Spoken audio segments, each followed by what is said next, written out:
Hello everyone, I am Karthika and today we people are going to start up with the second chapter of your geography textbook, that is physical features of India.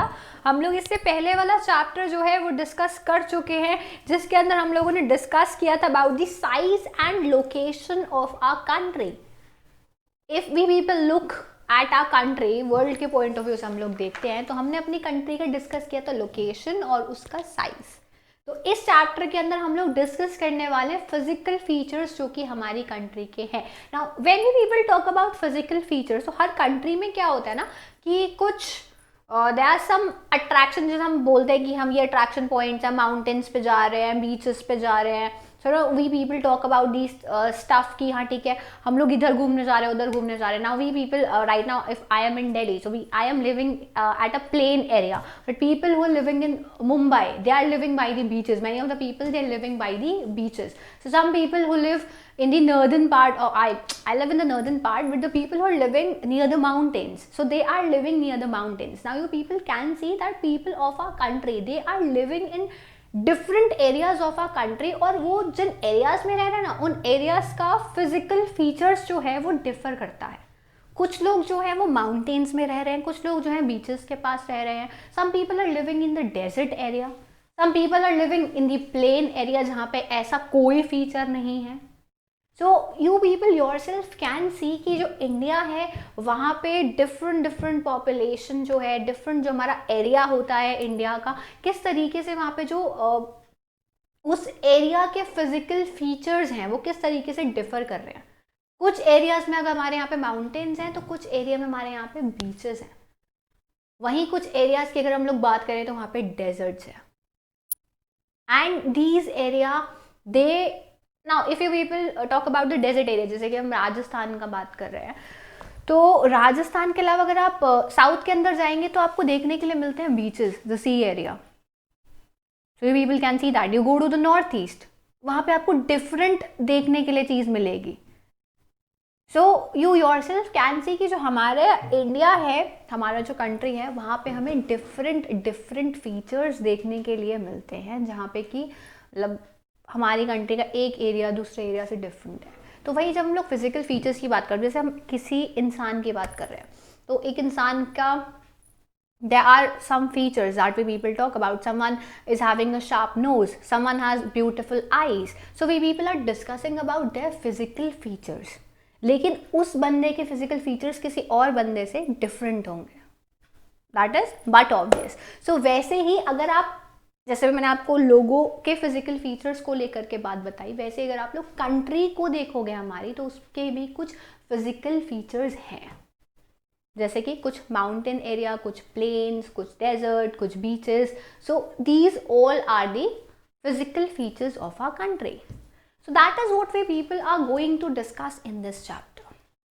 तो ये physical features जो है ये मेरा बस एक समझाने का तरीका था. जिन लोगों को फिजिकल फीचर्स पढ़ के ना समझ में आए या फिर उनको थोड़ा कंफ्यूजन हो जाए, so this is only for them. Now talking about the chapter that we people are discussing, that is the physical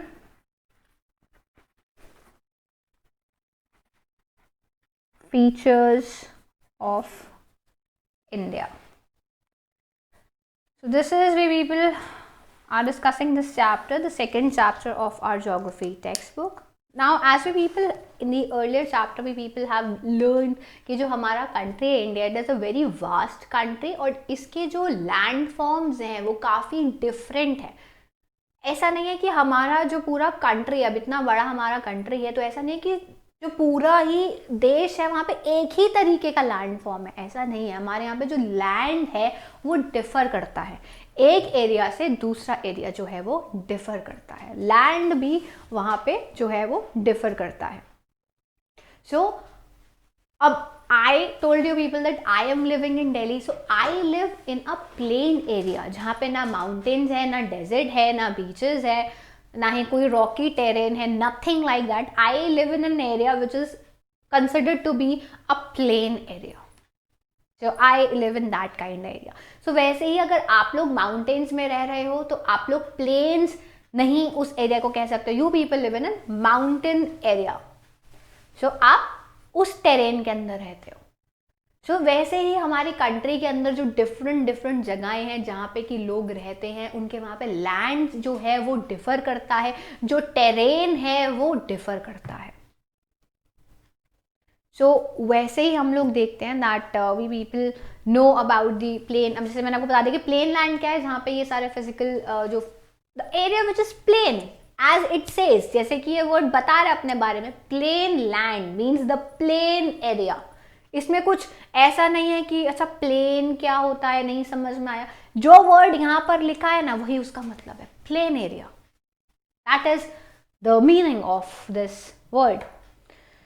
So now you people see, some people they live in the plain land like me, some people they live in hilly region and ये जैसे वहाँ पे mountains होते हैं, valleys होते हैं। हम अच्छा जब हम बात करते हैं हिली रीजन का, तो उसका अगर हम लोग फीचर्स की बात करें तो हिली रीजन में आपको देखने के लिए मिलते हैं माउंटेन्स, हिली रीजन में आपको देखने के लिए मिलती हैं वैलीज, लेकिन प्लेन एरियाज में आपको ये सब देखने के लिए नहीं मिलता है। हमारा कंट्री जो है यहाँ पर प्रैक्टिकली हर किस्म का जो मेजर फिजिकल फीचर है अर्थ के ऊपर, जितने भी फिजिकल फीचर्स सब डिफरेंट डिफरेंट एरियाज में डिफरेंट डिफरेंट जगह होती है। जैसे हम बात करें कि हमारी कंट्री में डिफरेंट डिफरेंट तरीके के फिजिकल फीचर्स है, वैसे अगर हम किसी और कंट्री में जाएंगे ना तो वहाँ पे भी डिफरेंट फिजिकल फीचर्स होंगे। तो उसको किसी और कंट्री में जाएंगे वहाँ के डिफरेंट फिजिकल फीचर्स होंगे। कुछ कंट्री जो होती है फेमस होती है अपने बीचेस के लिए, कुछ कंट्रीज फेमस होती हैं you know for their ice region और the hilly areas, so they all differ. तो वैसे जैसे हम बात करते हैं ना फिजिकल फीचर्स की, तो हमारी कंट्री में ऑलमोस्ट जितने भी मेजर फिजिकल फीचर्स होते हैं ना वो सब हैं हमारे यहाँ पे देखने के लिए। सारे कलर्स आपको मिल सकते हैं, जैसे कि माउंटेन्स हमारे यहाँ पे, प्लेन हमारे यहाँ पे, डेजर्ट, प्लेट्यूज, आइलैंड्स हमारे यहाँ पे, ये सब कुछ है। So these are some physical features and our country it has almost all the physical features. तो अब आप लोगों का ये सोचना होगा कि जो फिजिकल फीचर्स हैं ये किस तरीके से बने हैं। Now we people are having many physical features in our country, mountains, plains, plateaus, islands, desert. तो आखिरकार ये चीज़ें बनी कैसे? डिफरेंट हमारा कंट्री का डिफरेंट एरिया है, वहाँ पे डिफरेंट किस्म का जो है फिजिकल फीचर है, तो को कैसे और क्यों बना होगा? Why we people live in the same country, then why do our country varies in physical feature? जो डिफरेंट पार्ट्स है हमारी कंट्री के वो वेरी क्यों करते हैं फिजिकल फीचर वाइज? तो ये जो है ये आप लोग इस बारे में हमें एक क्वेश्चन जो है हम लोगों के दिमाग में आता है। तो यही अगर हम लोगों को मेजर फिजिकल फीचर्स के बारे में जो है इंडिया के पढ़ना और किस तरीके से ये फॉर्म हुए हैं, so that is what we people are going to discuss. Now when we talk about our country, so we people find different type of rocks. कुछ जो हैं बहुत हार्ड होते हैं जैसे कि मार्बल, कुछ जो हैं वो बहुत ही सॉफ्ट रॉक्स होते हैं। अब बात करें मार्बल की, तो अभी भी पीपल नो कि मार्बल को यूज़ करके जो है हमने ताजमहल जो है हमारी कंट्री के अंदर खड़ा किया गया है। You know it is a very hard kind of rock. वहीं कुछ जो हैं बहुत सॉफ्ट रॉक्स होते हैं जिनको आप इस्तेमाल करते हो you know as soap stone, या फिर आप इनको टैल्कम पाउडर बनाने के लिए इस्तेमाल करते हो, because these rocks are so soft. So जो कलर है सॉइल का भी वो भी वेरी करता है। हमने बात करी कि different different kinds of rocks हैं हमारे यहाँ पे, वही सॉइल भी जो है वो डिफरेंट डिफरेंट तरीके का है हमारे यहाँ पे। सॉइल का कलर भी जो है हमारे यहाँ पे वो वेरी करता है। क्यों? क्योंकि वो डिफरेंट रॉक्स से फॉर्म हुआ है सॉइल। अब जब रॉक्स डिफरेंट्स हैं हमारे यहाँ पे, कुछ एरिया मतलब ऑलमोस्ट हर एरिया के अंदर जो है रॉक डिफरेंट होते हैं, तो वैसे ही सॉइल जो है वो भी डिफरेंट होगा क्योंकि वो उन्हीं रॉक्स से बनता है। सो सॉइल भी अपने आप ही डिफरेंट होता है। सो आप फिर जो है हम लोगों को ऐसा डिफरेंस देख करके, अच्छा चलिए बात करते हैं राजस्थान में, वहाँ पे अलग तरीके का सॉइल है, प्लेन एरियाज़ के अंदर अलग तरीके का सॉइल है, देन माउंटेन एरियाज़ में अलग तरीके का सॉइल है। क्यों? दिमाग में क्वेश्चन आता है कि जब कंट्री एक ही है तो फिजिकल फीचर्स अलग हैं, सॉइल भी अलग है, रॉक्स भी अलग है, क्यों? Why? Again it is due to these physical features that हम लोगों को जो और चीज़ें भी देखने के लिए मिलती हैं हमारी कंट्री में वो भी डिफरेंट होती हैं. तो क्या है जिनकी वजह से ये सारी वेरिएशंस आए हैं, क्यों ऐसा है कि जो रॉक फॉर्मेशन है वो डिफरेंट है, एक एरिया के अलग है दूसरे एरिया के अलग है, सॉइल फॉर्मेशन एक एरिया का अलग हो गया दूसरे एरिया का अलग हो गया. सो क्या रीज़न है, आखिरकार ये डिफरेंस क्यों है? एक बेसिक क्वेश्चन जो हम लोगों के दिमाग में आता है वो आता है कि ये चीज़ें डिफरेंट क्यों हैं. Why are these things different? When people live in the same country, then it is supposed to be the same. Then why not? So India, as we people know, that it has a large landmass.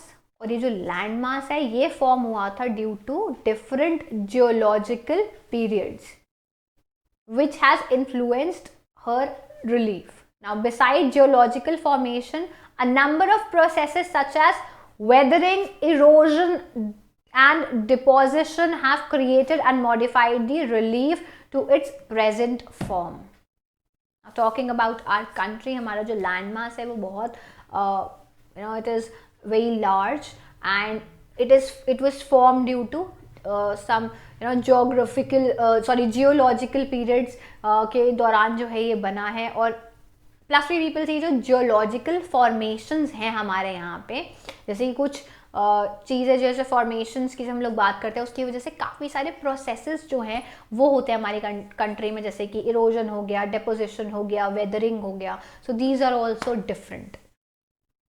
Now talking about earth, तो जो अर्थ scientist हैं उन्होंने attempt किया है explain करने का physical features को. They have try to explain कि जो फिजिकल फीचर्स होती हैं जो कि डिफरेंट होती हैं वो डिफरेंट क्यों होती हैं. सो जो अर्थ साइंटिस्ट हैं उन्होंने इसको एक्सप्लेन करने का कोशिश किया है कुछ थ्योरीज के थ्रू जो कि कुछ एविडेंसेस पे बेस्ड है. सो एक जो थ्योरी बहुत प्लॉजिबल थ्योरी जिसे कि कहा जाता है, एक जो theory when we will talk about the physical features of the country और ऑल ओवर द वर्ल्ड अगर हम लोग बात करते हैं, तो they have come up with a theory जिसका नाम है theory of plate and tectonics. So while they explain the physical formations, so we people are talking about that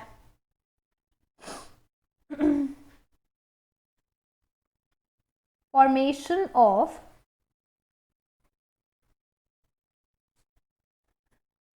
physical features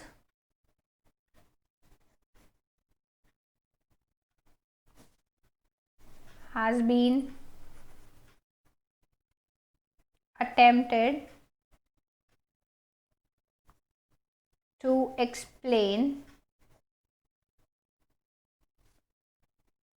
by the theory of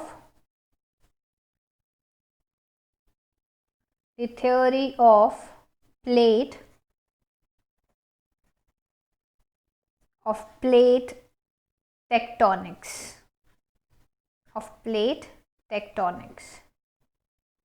तो इस theory के through जो है वो समझाने की कोशिश की गई है कि जो फिजिकल फीचर्स हैं वो किस तरीके से फॉर्म हुए हैं. नाउ इस थ्योरी के अकॉर्डिंग जो है जो क्रस्ट है that is the upper part of the earth, the crust, the uppermost part of the earth, it was formed out of 7 major and some minor plate. तो जो crust area है अर्थ का उसके ऊपर कुछ प्लेट्स हैं, 7 plates से जो है ये फॉर्म हुआ है. Minor major, 7 major and some minor plates के थ्रू जो है ये सतह ऊपर की जो है, मतलब जो हम लोगों का ऊपर का जो पार्ट है, ये people know that there are 3 layers of earth, crust, core, mantle. So वैसे ही जो क्रस्ट एरिया है वो 7 major and some minor plates के थ्रू जो है वो बनाया गया है. So when we people talk about the surface, तो जो क्रस्ट वाला एरिया है वो एरिया कुछ मेजर और माइनर प्लेट्स से बना है. और ये जब प्लेट्स मूव करती हैं ना, जिस भी डायरेक्शन में मूव करती हैं, जिस भी तरीके से मूव करती हैं, उस मूवमेंट की वजह से जो है physical features different different physical features उन वजहों से बन जाते हैं. Now talking about the movement, firstly people will be discussing about, now talking about this theory. तो इस theory के अकॉर्डिंग क्या है, the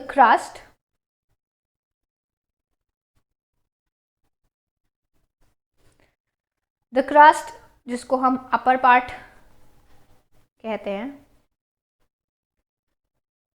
of the earth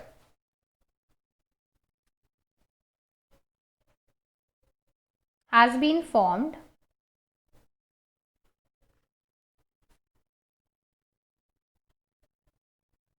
out of 7 major and some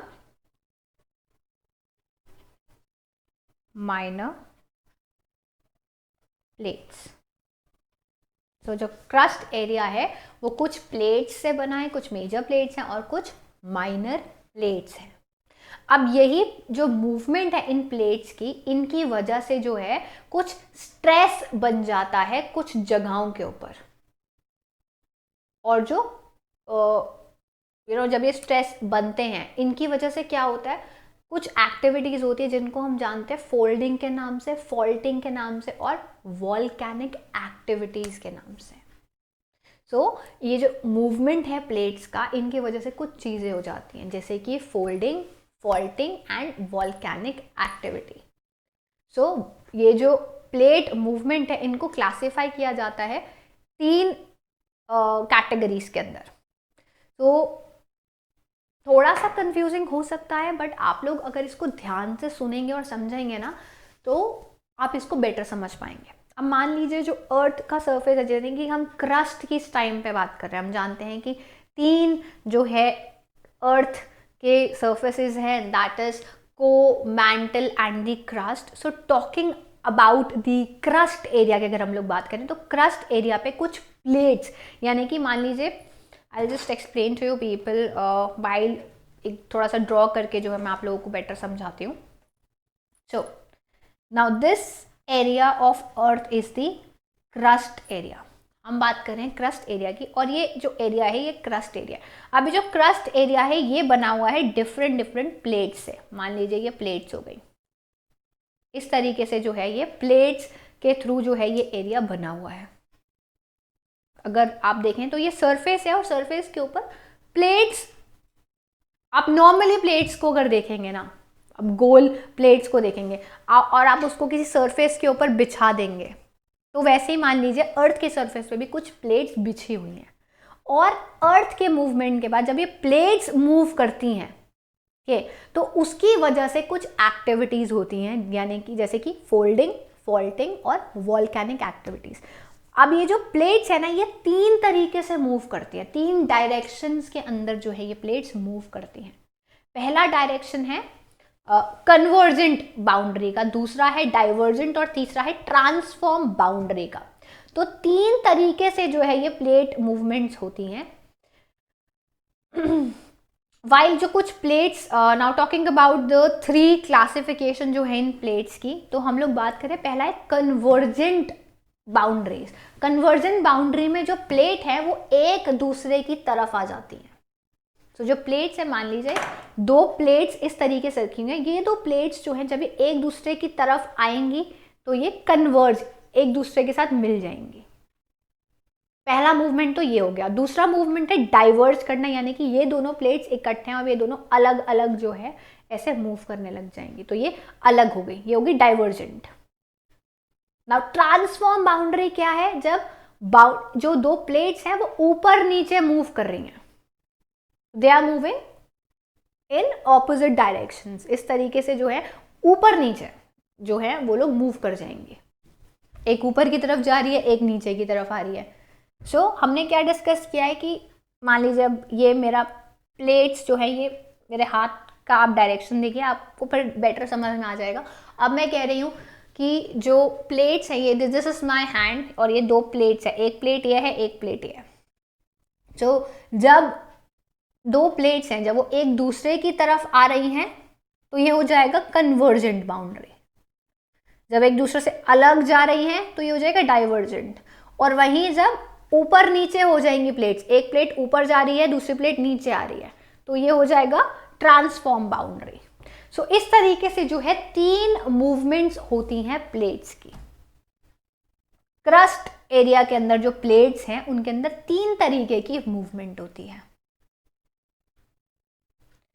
सो कुछ प्लेट्स जो हैं वो एक दूसरे की तरफ आ जाती हैं और वो कन्वर्जेंट बाउंड्री बना देती हैं, while some plates come towards each other and form convergent boundary। तो जब प्लेट जो है around, I just draw the direction. अच्छा ये तो हमने देख लिया कि चलो ये it was just my way of telling you कि ये एक मतलब this is the surface of the crust और क्रस्ट के ऊपर प्लेट्स हैं।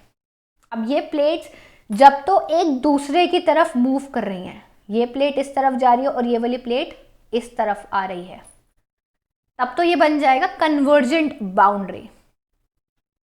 और जब ये प्लेट्स जो हैं ये एक दूसरे की तरफ ना जा करके एक दूसरे से अलग चली जाएगी, मान लीजिए 2 प्लेट्स हैं, एक इस तरफ जा रही है और दूसरी इस तरफ जा रही है, फिर तो ये हो जाएंगी डाइवर्ज।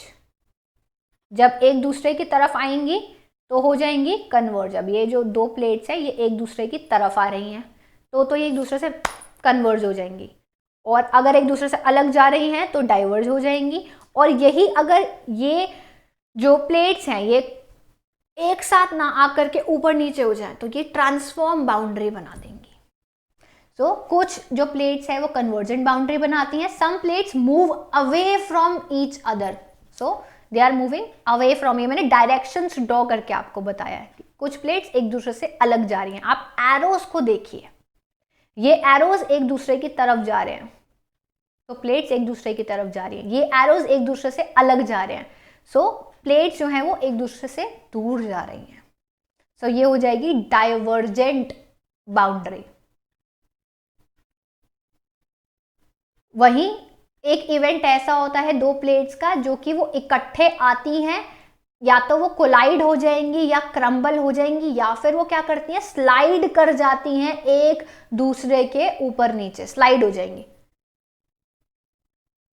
अगर मान लीजिए 2 प्लेट्स इकट्ठे आई, या तो वो कोलाइड हो गई या फिर उन दो क्रैक हो गई, टूट गई। अब वो ऐसा नहीं हुआ और वो कोलाइड हुई तो कभी कभी क्या होता है कोलाइड होने से वो ऊपर नीचे मूव कर जाती हैं, और जब वो ऊपर नीचे मूव करेंगी यानी कि ये जो 2 प्लेट्स हैं अगर ये इनका जो मूवमेंट है ये ऊपर, एक का जाएगा ऊपर और दूसरे का जाएगा नीचे, एरोस को देखेंगे हम लोग तो ये हो जाएंगी डिफरेंट, ट्रांसफॉर्म बाउंड्री बन जाएगी। अब इसको मैंने आपको बहुत हद तक इसको क्लियर, जैसे एक छोटे बच्चे को समझाते हैं उस तरीके से आप लोगों को क्लियर किया, बट फिर भी एक बार और बेटर तरीके से मैं आप लोगों को यहाँ दिखा देती हूँ। आप अपनी बुक्स के अंदर प्लीज़ देखिए। सो यू पीपल कैन सी ये जो प्लेट है ये एक दूसरे की तरफ आ गई हैं, एरोज देखिए एक दूसरे की तरफ आ रहे हैं, तो ये जो प्लेट्स है ये एक दूसरे की तरफ आ रही थी। So this is the convergent boundary। वही जो दूसरे फिगर के अंदर है, दूसरा आप देखेंगे इसके अंदर जो है ये दोनों एक दूसरे से अलग जा रही हैं, दे आर गोइंग सेपरेटली, एक इस डायरेक्शन में जा रही है और एक इस डायरेक्शन में जा रही है। सो ये डाइवर्जेंट बाउंड्री, डाइवर्ज कर रही हैं, ये कन्वर्ज कर रही थी। और कुछ प्लेट्स जो हैं वो जब इकट्ठे कोलाइड होती हैं, क्रम्बल नहीं हुई, टूटी नहीं, तो फिर क्या होता है कि कभी कभी वो एक साथ ऐसे जब आ जाती हैं तो वो ऊपर नीचे मूव कर जाती हैं, एक नीचे चली जाएगी एक ऊपर चले जाएगी। सो इस तरीके से जो है they form a transform boundary. So this is what I was trying to explain to you people. I hope कि आप लोगों को ये चीज़ जो है थोड़ा समझ में आया होगा। बट जब आप लोग इसको पढ़ने बैठोगे, अगर आप लोग बुक रेफर कर रहे हो जब मैं आपको एक्सप्लेन कर रही हूँ, फिर तो आपको बिल्कुल उसी टाइम कोई भी डाउट है कुछ भी है वो आपको उसी टाइम क्लियर हो जाएगा। सो वो स्लाइड कर जाएंगी एक दूसरे के अंडर, और ये हमारा है ट्रांसफॉर्म बाउंड्री। तो कुछ टाइम पे क्या होता है that they also move horizontally past each other and form transform boundary, जिसकी तो हम लोगों ने बात करी है कि कभी कभी क्या होता है कि वो हॉरिजॉन्टली मूव कर जाती हैं एक दूसरे से, दे मूव हॉरिजॉन्टली, और वो एक ट्रांसफॉर्म बाउंड्री, जो कि मैंने आपको दिखाया है कि they make a transform boundary. तो ये जो मूवमेंट है इन प्लेट्स का, जैसे जैसे ये चेंज होता है, this has changed the position and size of the continents over million of years। तो इन प्लेट्स की मूवमेंट की वजह से जो है कॉन्टिनेंट का साइज, पोजिशन, वो सब चेंज हुई है over the million years. So in movements को किस तरीके से क्या है क्या नहीं है, लैंड फॉर्म कैसा होता है, सो ये मूवमेंट्स जो हैं ये डिसाइड करती हैं। और हम इसी को डिस्कस करते हुए अपनी कंट्री के फिजिकल फीचर्स को डिस्कस करेंगे, बट उससे पहले थोड़ा सा हिस्ट्री वाले एरिया में जा करके देखेंगे कि किस तरीके से जो है हमारा कंट्री फॉर्म हो रहा है। Okay, so I will be turning the page now.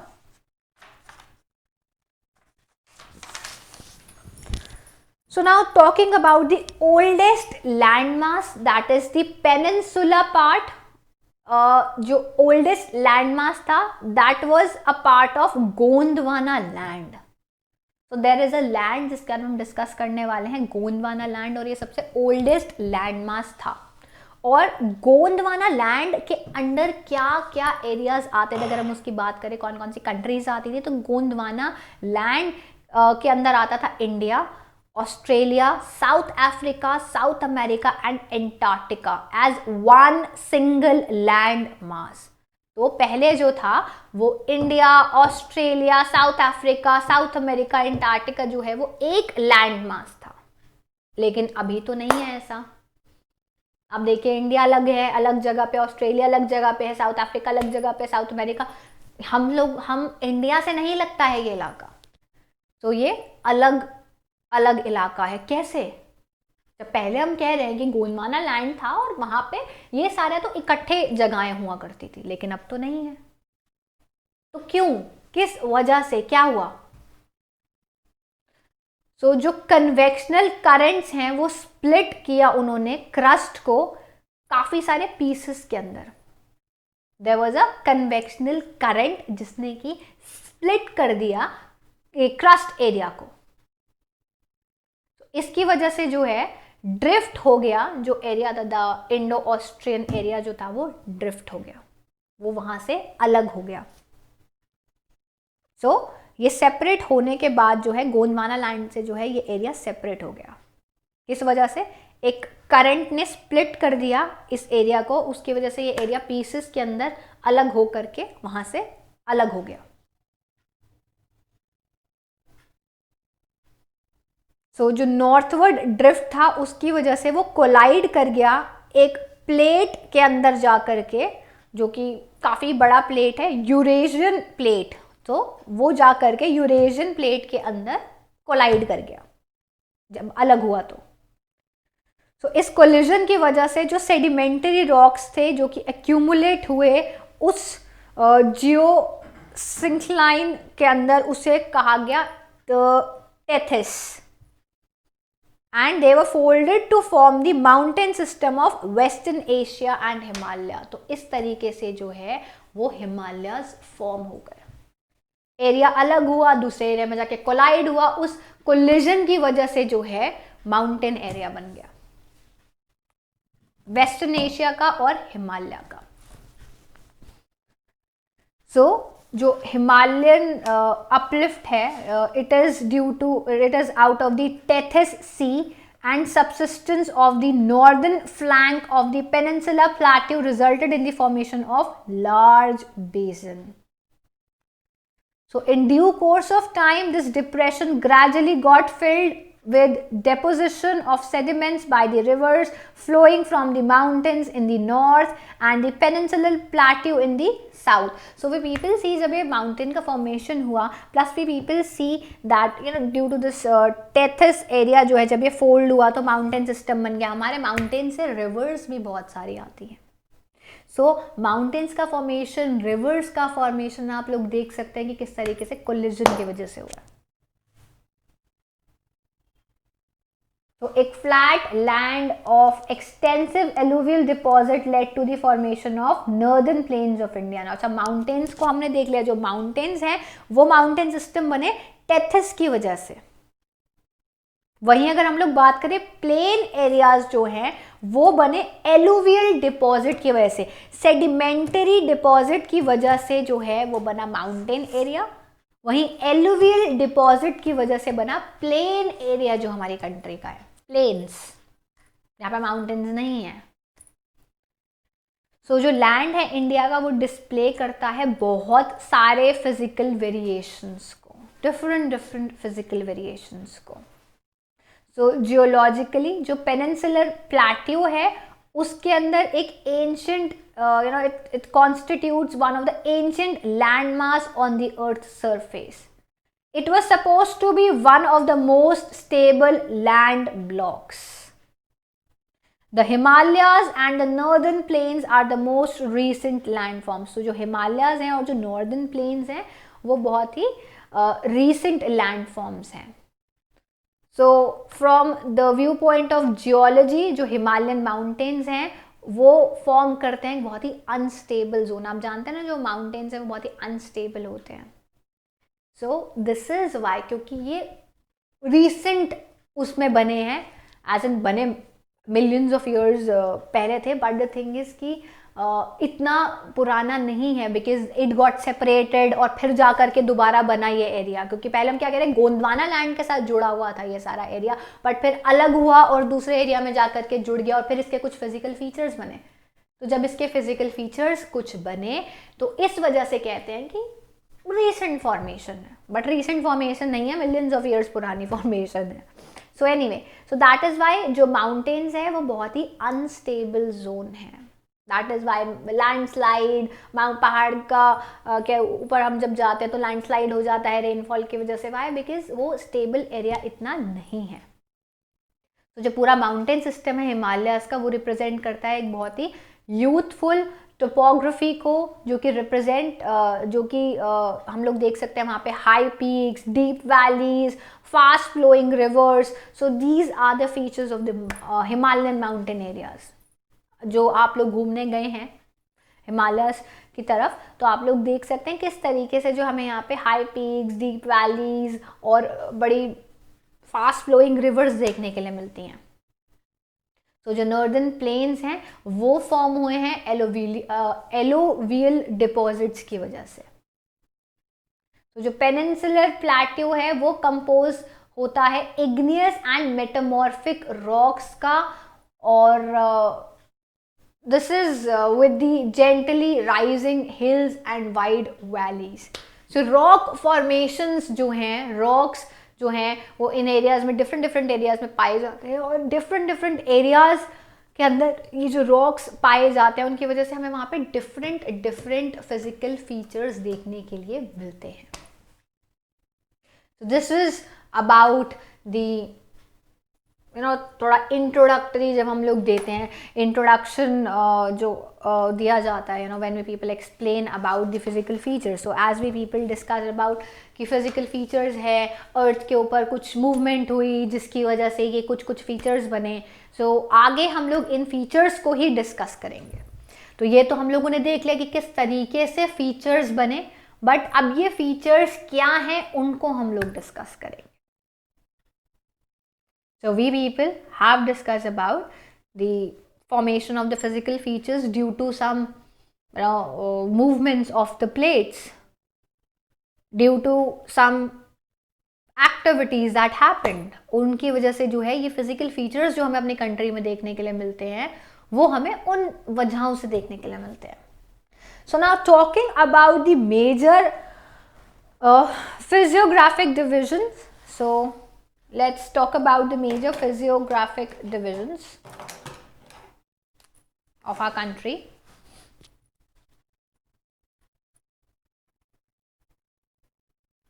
Major physiographic division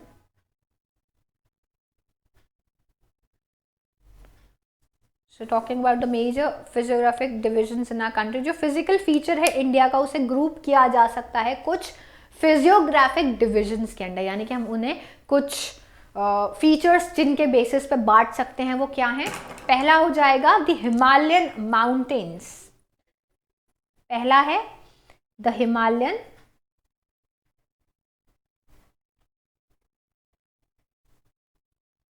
mountains,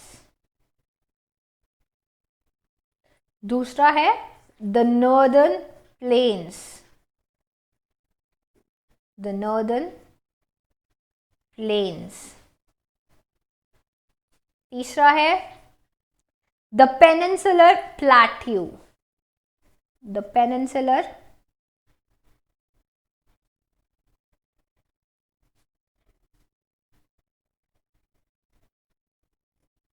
the fourth one is the Indian desert,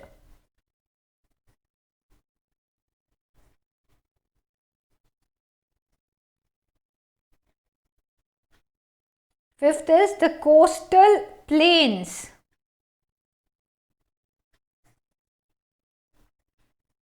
the coastal plains,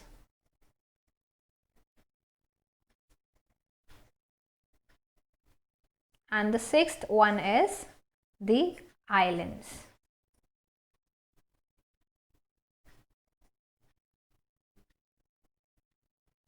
So now these are the 6 categories जिसके अंदर हम अपने physical features को बांट सकते हैं अपनी country के। अब ध्यान से देखिए तो आपको इनके अंदर ही फिजिकल फीचर्स देखने के लिए मिलते हैं, mountains, plains, plateaus, deserts, coastal plains. जो कोस्टल एरिया है, द एरिया जो हमारा बीचेस वाला एरिया, वहां के जो प्लेन एरियाज हैं, and the islands. So these are the different physical features that are found in our country, in the different parts of our country. So इसी के अंदर हम लोग जो है वो डिस्कस करेंगे, each topic we people are going to discuss about the Himalayan mountains, the northern plain, the peninsular plateau, the Indian desert, the coastal plains and the islands. So इन सारे features को जो है हम लोग separately ही discuss करेंगे. So till now I have discussed with you people about the physical features, about the formation of the physical features of our country. Now we people are going to, in the next video I'm going to discuss with you people, I'm going to start discussing with you people about the different physical features of our country. So for now, this was all for this video. Thank you everyone.